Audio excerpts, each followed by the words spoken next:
Bonjour chers étudiants et bienvenue dans la suite des vidéos de base qui consistent à vous donner les rappels mathématiques qui sont nécessaires pour aborder l'enseignement supérieur, que ce soit dans les facultés des sciences et techniques, des filières d'ingénieurs ou dans les cycles prépa.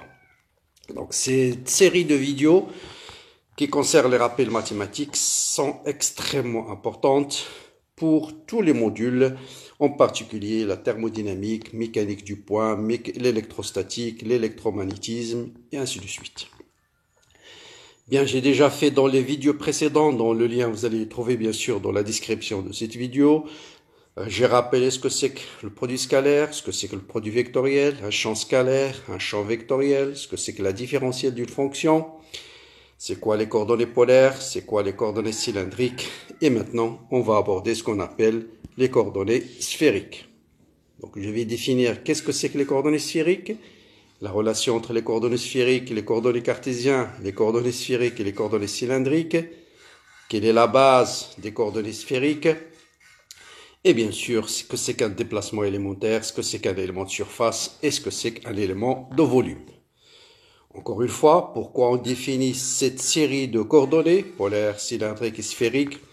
Parce que tout simplement, vous allez voir, quand vous allez traiter un problème à symétrie sphérique en physique, c'est très facile de le traiter avec les coordonnées sphériques qu'avec les coordonnées cartésiennes par exemple. Bon, qu'est-ce que c'est que les coordonnées sphériques? Vous prenez un point M quelconque d'une sphère. On va le repérer par trois variables, trois coordonnées. La première, c'est la distance entre le point et le centre, qu'on appelle petit r. Donc, vous voyez déjà, c'est différent des coordonnées cylindriques. Donc, petit r en coordonnées sphériques, c'est la distance entre le point M et le centre. Une fois que vous avez défini petit r, on va définir θ. Θ, c'est quoi? C'est l'angle entre l'axe OZ, faites attention, et le vecteur OM. C'est ça l'angle θ. Donc, θ égale à 0, c'est sur l'axe OZ. Ensuite, θ, elle change de 0 jusqu'à pi. On verra pourquoi elle s'arrête à pi. Ensuite, l'angle phi, c'est le même que celui des coordonnées cylindriques. C'est-à-dire, vous prenez le point M, vous le projetez dans le plan XY, et la distance entre l'axe OX et la projection du point M sur le plan XY, c'est l'angle phi. Donc, voilà ce qu'on appelle les coordonnées sphériques. Donc, R, θ et phi. Bien comprendre d'abord la signification de chaque variable. Donc, petit r, la distance entre le centre et le point M. θ, l'angle entre l'axe OZ, l'axe de révolution de la sphère, et le vecteur OM. Et puis phi, c'est la même chose que les coordonnées cylindriques, c'est-à-dire l'angle entre l'axe OX et la projection du point M sur le plan OXY. Bien, voilà une figure qui va bien vous montrer la différence entre les coordonnées cylindriques et les coordonnées sphériques. Donc je rappelle, les coordonnées cylindriques qu'on a traitées dans la vidéo précédente, c'est ρ, phi et z. Ρ c'était quoi? Un point M quelconque. Ρ c'est la distance entre le point M et sa projection sur l'axe OZ. Donc voilà la variable ρ en coordonnées cylindriques. Ou bien vous faites la projection du point M sur le plan XY, la distance entre O et H, c'est ce qu'on appelle ρ. Ensuite, phi, c'est l'angle entre l'axe OX et OH. Autrement dit, ce sont les coordonnées polaires classiques. Donc, ρ et phi, auxquelles on ajoute la variable cartésienne z. Donc ça, c'est ce qu'on appelait les coordonnées cylindriques. Notez bien, très important cette remarque. Souvent, dans l'exercice des coordonnées cylindriques, on les note aussi r, phi et z. Avec r, c'est cette distance-là. Vous voyez bien que ce n'est pas la même signification qu'en coordonnées sphériques. C'est pourquoi souvent en coordonnées sphériques, on préfère noter cette distance-là ρ et non pas r. Eh bien, les coordonnées sphériques, c'est quoi? Les coordonnées sphériques, c'est... On va voir maintenant la relation avec les coordonnées cylindriques. Donc, petit r, c'est plus la distance entre le point M et sa projection sur l'axe OZ, mais la distance entre le centre et le point M. Donc voilà petit r, la distance petit r en coordonnées cylindriques. θ, c'est une nouvelle coordonnée qu'on a introduite en coordonnées sphériques, c'est la distance entre l'axe OZ et le vecteur OM. Donc voilà l'angle θ. Et puis phi, c'est la même que les coordonnées cylindriques. Phi, c'est l'angle entre la projection du point M dans le plan XY et l'axe OX. Donc vous voyez, phi, c'est la même variable, même coordonnée qu'en coordonnées cylindriques, qu'en coordonnées sphériques. Par contre, même si on note des fois sphérique R, phi et Z, et on note ici R, θ et phi, faites très attention, cette variable R n'a rien à voir avec cette variable R. Je répète une dernière fois, cette variable R en coordonnées sphériques, c'est la distance au M. Par contre, la variable R en coordonnées cylindriques, c'est la distance entre le point M et sa projection sur l'axe OZ. Autrement dit, vous avez une relation entre les deux. Vous avez ici θ, vous avez ici pi sur 2. Vous voyez bien, c'est cette distance, c'est R sinus θ. Donc, vous calculez sinus θ. Sinus θ, c'est cette distance-là, ρ côté opposé, sur l'hypoténuse, sur petit r. Donc, ρ, c'est R sinus θ. D'ailleurs, on va beaucoup utiliser cette relation dans la suite. Donc, ρ sinus θ, qui est la même ici, c'est R sinus θ. Donc, vous pouvez déterminer x, y, et ainsi de suite. D'accord? Bien. Maintenant, on va définir la base des coordonnées sphériques. Donc, je rappelle en coordonnées cartésiennes, OM, c'est xi plus yj plus zk. En coordonnées sphériques, vous voyez bien que le vecteur OM, c'est petit r suivant ER. Et les suivants, ce vecteur-là, c'est ce qu'on va noter, le vecteur ER en coordonnées sphériques. Le vecteur qui est perpendiculaire à ER, c'est ce qu'on va appeler le vecteur Eθ. Donc voilà le vecteur Eθ. C'est le vecteur qui est tangent à ce plan méridien. C'est le vecteur Eθ. Donc pour passer de R à Eθ, vous avez une rotation de pi sur 2. Pour mieux voir ce vecteur OR Eθ, il suffit de vous placer dans l'axe OZ et l'axe ORO, en coordonnées cylindriques. Voilà l'axe OZ, l'axe ORO. Vous voyez bien ici le vecteur ER, elle est là, vecteur ER, ça c'est l'angle θ. Et puis le vecteur qui est perpendiculaire au ER, c'est ce qu'on note Eθ. Et bien sûr, Eφ, ça termine la base. Pour que la base soit une base directe, vous avez ER vectoriel Eθ, ça va vous donner la troisième variable, oh là là, que je note Eφ. Donc Eφ, lui, il est tangent à ce plan équatorial. D'accord? Maintenant, quelle est la relation entre les coordonnées sphériques et les coordonnées cartésiennes? Donc, je disais, cette distance-là, c'est R sinus θ, qui est la même que celle-là. R sinus θ. Donc, X, hein? Donc, vous avez phi. Donc, c'est X, c'est cette distance fois cosinus phi, c'est-à-dire R sinus θ cosinus phi. Voilà. Y, c'est R sinus θ sinus phi. Et puis Z, cette distance-là, c'est bien R cosinus θ. R cosinus θ. Bien, ça c'est pour passer des coordonnées sphériques aux coordonnées cartésiennes. Pour faire l'inverse, vous remarquez que x carré plus y carré plus z carré, c'est r carré. Donc vous avez ici r carré sinus carré facteur de cos carré plus sinus carré, c'est 1. Ensuite, vous factorisez par r carré. Facteur de cos carré plus sinus carré, c'est 1. Donc petit r, c'est racine carrée. Voilà comment on passe aux coordonnées cartésiennes pour trouver r. Pour trouver phi, le plus simple, c'est de faire tangente phi. Tangente phi, vous simplifiez par r sinus θ, et il vous donne y sur x. Donc, si je connais x, y, je peux déterminer phi. Pour θ, vous avez deux relations qui peuvent vous donner la variable θ. Soit vous calculez directement tangente θ, c'est racine carrée de x carré plus y carré. Ah, vous allez avoir ici r carré sinus carré, donc c'est r sinus θ, divisé par r cosinus θ, ça vous donne tangente θ. Ou bien on peut calculer tangente θ, c'est z sur r. Tangente θ, vous voyez bien, tangente θ, c'est cette distance, c'est ρ sinus θ, divisé par z. D'accord? Et ça vous donne racine carrée de x carré plus y carré sur z. Donc vous avez plusieurs façons de le faire. Donc voilà comment on passe de sphérique à cartésien et inversion. Bien, donc la base sphérique, hein, pour mieux comprendre cette base sphérique, je vais revenir peut-être ici, voilà. Donc vous voyez le vecteur ER, c'est le vecteur qui est collinéaire à OM. Le vecteur Eθ, c'est le vecteur qui est perpendiculaire à ER, ça veut dire qui est tangent à ce plan méridien. Voilà le vecteur Eθ. Et puis bien sûr, Eφ, lui, il est perpendiculaire au plan formé par ER et Eθ. Lui, Eφ, il tourne dans ce sens-là. Eθ, donc Eφ, il fait, voilà la courbe que fait Eφ. Eθ, il tourne sur le plan méridien. Voilà Eθ. Et voilà Eφ. voilà phi, pardon, et voilà θ. Et puis le vecteur ER, lui, il est suivant OM. Bien, donc c'est très important de bien comprendre. D'abord, maintenant je passe au déplacement élémentaire. Bon, les déplacements élémentaires, je l'ai déjà expliqué, on va suivre la même méthode. Vous avez trois variables, R, θ et phi. Je fais varier R de D de R, θ de D de θ et phi de D de phi, et je regarde le déplacement du point M. Voilà votre point M, voilà la distance R, je fais varier R de D de R. Eh bien, le point M se déplace de là à là. Donc le déplacement, c'est uniquement D de R. C'est comme en coordonnées polaires. J'ai la variable θ, je fais l'augmenter de D de θ.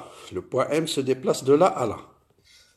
Cette distance, c'est pas D de R, c'est pas D de θ, mais c'est R D de θ. Bon, là aussi, on l'a beaucoup expliqué, que ce soit en coordonnées cylindriques ou coordonnées polaires.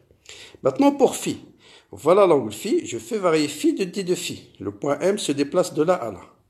Donc cet arc de cercle est égal à quoi? Est égal à cette distance-là, qui n'est autre que ρ sinus θ, qui est la même que celle-là. Voilà, c'est R sinus θ plutôt.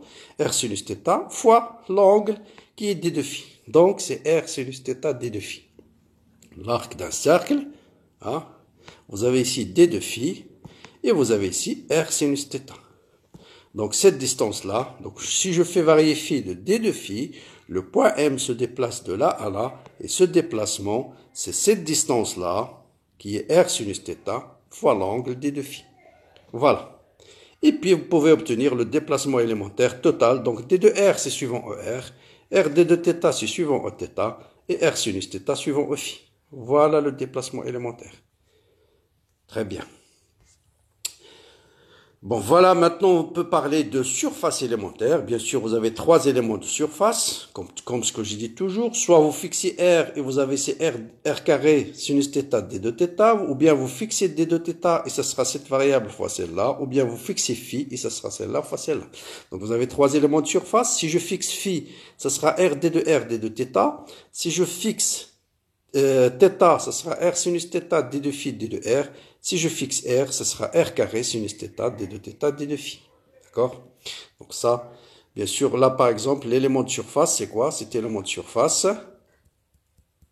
c'est quoi? C'est, qu'est-ce que je fais varier? Je fais varier R et θ. Donc ça sera D de R fois R D de θ. Voilà, D de R fois R D de θ. Bien, je peux définir cet élément de surface là. Je fais varier phi et D de R. Voilà cet élément de surface. Qu'est-ce que je fais varier? C'est phi. Et puis, non, ça c'est pas ici, pardon. Bon, je vous le montre dans la figure suivante, c'est plus clair. D'accord? Maintenant, pour calculer la surface d'une sphère, par exemple, comme application, la surface d'une sphère, pour une sphère, qu'est-ce qu'on garde? Si vous avez une sphère, qu'est-ce qui est constant? C'est R. Donc, R est égal à une constante. D'accord? Et si R est égal à une constante, c'est D de R qui est égal à 0. Et voilà l'élément de surface. C'est R carré sinus θ, D de θ, D de phi. Et puis je fais varier θ entre 0 et pi, phi entre 0 et 2pi, et j'obtiens 4pi R carré. D'accord? Maintenant, pourquoi on fait varier θ entre 0 et pi, et phi entre 0 et 2pi? Pour le comprendre, revenez toujours au schéma de départ. Comme pour un angle θ fixe, vous voyez phi, il varie entre 0 et 2pi. Voilà, il fait le tour complet. Donc si vous faites cet angle-là, vous allez décrire cette courbe-là. Ensuite, l'angle-là, vous allez décrire celui-là, la courbe en entière. Vous arrivez à pi, vous allez décrire. Donc, si je fais varier phi de 0 jusqu'à pi et phi de 0 jusqu'à 2pi, je vais décrire complètement la sphère. Donc, ce n'est pas la peine de faire θ de 0 jusqu'à 2pi. D'accord? Parce que pour θ fixe, vous faites déjà le tour complet de la sphère. Pour un autre θ, vous faites le tour complet de la sphère. Donc, vous n'avez pas besoin de faire θ entre 0 et 2pi, uniquement entre 0 et pi. Et par contre, phi, il varie entre 0 jusqu'à 2pi. Bien. Voilà.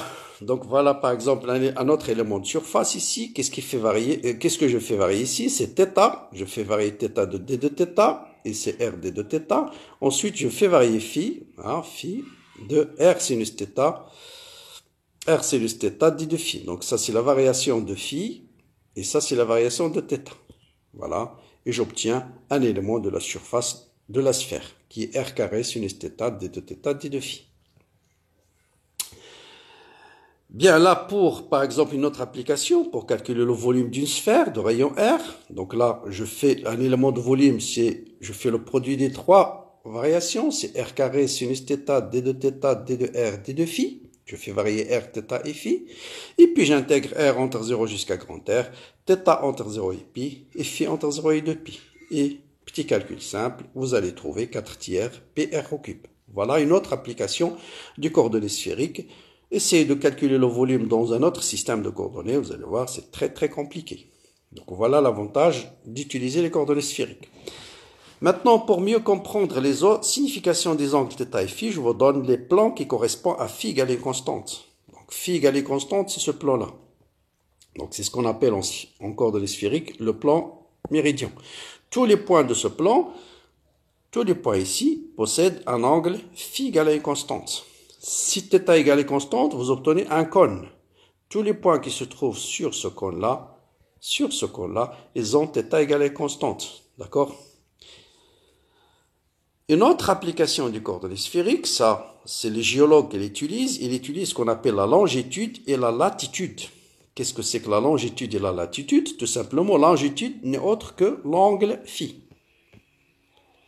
Si on vous dit un point M du globe se situe à 45 degrés est, donc voilà l'angle phi égale à 0. Et si on vous dit par exemple un point de la surface se trouve à 45 est, ça veut dire l'angle phi égale à 45. Si on vous dit à 50 degrés nord, c'est pas l'angle θ, mais c'est pi sur 2 moins θ. Vous voyez bien la latitude, c'est cet angle. En coordonnées sphériques, cet angle, c'est θ. Donc vous voyez bien que la latitude, c'est égal à pi sur 2 moins θ. Voilà. Par exemple, un point M de la surface de la Terre qui est placé à 58 nord, 80 est, ça veut dire phi égale à 80. Donc voilà, θ égale à 0. Je me déplace jusqu'à 80. Voilà, tous ces points-là de ce plan méridien se trouvent à un angle phi égale à 80. Maintenant, pour chaque point, il possède une latitude différente. Ça, c'est la latitude 0 sur le plan de l'équateur. Latitude 58, ça veut dire que vous faites un angle ici de 58 degrés. Voilà, et vous récupérez votre point. Par exemple, le Maroc, il se situe à 42 degrés nord et 5 degrés ouest. Donc voilà, le Maroc, il est quelque part ici. Il est là, plus exactement. Donc vous voyez bien, là c'est l'est, ça c'est l'ouest. Donc il faut prendre 5 degrés nord, donc là vous avez 30, voilà 30 degrés, donc phi égale à 32 degrés ouest, voilà 32 degrés ouest, et puis 5 degrés nord, la latitude c'est 5 degrés ouest, d'accord? 5 degrés, bon il est quelque part ici. Bien, voilà un exercice d'application qui va vous montrer comment passer des coordonnées sphériques aux coordonnées cartésiennes. Je connais par exemple les coordonnées sphériques qui sont 2, pi sur 3 et pi sur 4. Ça veut dire R égale à 2, θ égale à pi sur 3, phi égale à pi sur 4. Quelles sont les coordonnées cartésiennes x, y, z? Bon là vous allez appliquer par cœur, j'ai appliqué juste la définition. Donc voilà ce point, si je veux le placer par exemple, θ égale à pi sur 3, le rayon c'est 2, je fais la projection et vous allez trouver l'angle pi sur 4. Donc x c'est R sinus θ cosinus phi, donc R cosinus sinus 2 pi sur 3 fois cosinus pi sur 4, petit calcul ça va vous donner racine de 3 sur 2. Y c'est R sinus θ sinus phi, R sinus pi sur 3 sinus pi sur 4, il va vous donner aussi racine de 3 sur 2. Et puis Z c'est R cosinus θ, cosinus pi sur 4, c'est pi sur 3 pardon, 2 cosinus pi sur 3, ça vous donne 1. Donc voilà les coordonnées cartésiennes de ce point. Inversement, supposons que je connais cette fois-ci les coordonnées cylindriques et on me demande de déterminer les coordonnées sphériques. Je vous rappelle les coordonnées cylindriques, c'est ρ, phi et z. Donc la première chose, je peux déduire tout de suite phi, parce que c'est la même en coordonnées sphériques. Donc phi égale à pi sur 4. Maintenant, je connais phi pour déterminer r, donc cette distance r là, c'est racine carrée, vous voyez, c'est racine carrée de cette distance plus cette distance. C'est racine carrée de ρ carré plus z carré. Donc, pour passer des coordonnées cylindriques aux sphériques, vous avez la relation petit r, qui est cette distance-là, est égale à cette distance, plus celle-là. Parce que là, vous avez un triangle rectangle en ce point. Donc rho carré plus z carré, ça vous donne petit r au carré. Donc petit r racine carrée de rho au carré qui est égal à 6, plus z au carré 2, ça vous donne 8. Et pour calculer θ, par exemple, le plus simple, c'est de faire tangente θ qui est égal à z sur r. Donc tangente θ, c'est z sur r. Z, c'est racine de 2. R, je viens de le calculer. Et je détermine cosinus, c'est 1,5. Donc θ égale à pi sur 3. Donc voilà comment, par exemple, passer du coordonnées sphériques aux coordonnées cartésiennes, passer de coordonnées cylindriques aux coordonnées sphériques. Voilà ce qu'il faut retenir sur les coordonnées sphériques. Donc en résumé, savoir la signification de r, θ et φ. Bien déterminer un déplacement élémentaire en coordonnées sphériques. Donc c'est d de r suivant ER, r d de θ suivant Eθ et r sinus θ d de φ suivant Eφ. Après, vous pouvez déterminer l'élément de volume, l'élément de surface. Savoir bien sûr comment on peut exprimer le vecteur ER, Eθ dans la base cylindrique. Ça, on va le faire sous forme d'exercice. Comment déterminer ER, Eθ, Eφ en fonction de IJK. Comment dériver le vecteur ER. Bon, là, je n'ai pas parlé de la vitesse de l'accélération. Je préfère les traiter sous forme d'exercice. Donc voilà, avec cette vidéo 4, je termine la première partie de ces rappels, qui est vraiment, j'appellerai les bases pour aborder tout ce qui est cours à l'enseignement supérieur, que ce soit au cycle prépa, aux filières d'ingénieurs ou bien aux ENSA. Bientôt, bien sûr, je vais continuer avec la suite qu'on appelle les opérateurs vectoriels, qui sont aussi très importants, les opérateurs gradients, divergence laplacien. Je vais les définir, ces opérateurs, expliquer leur signification physique et, bien entendu, vous donner des exemples d'application. Voilà, n'hésitez pas, bien sûr, à partager la chaîne avec vos amis, la commenter et à très bientôt pour la suite.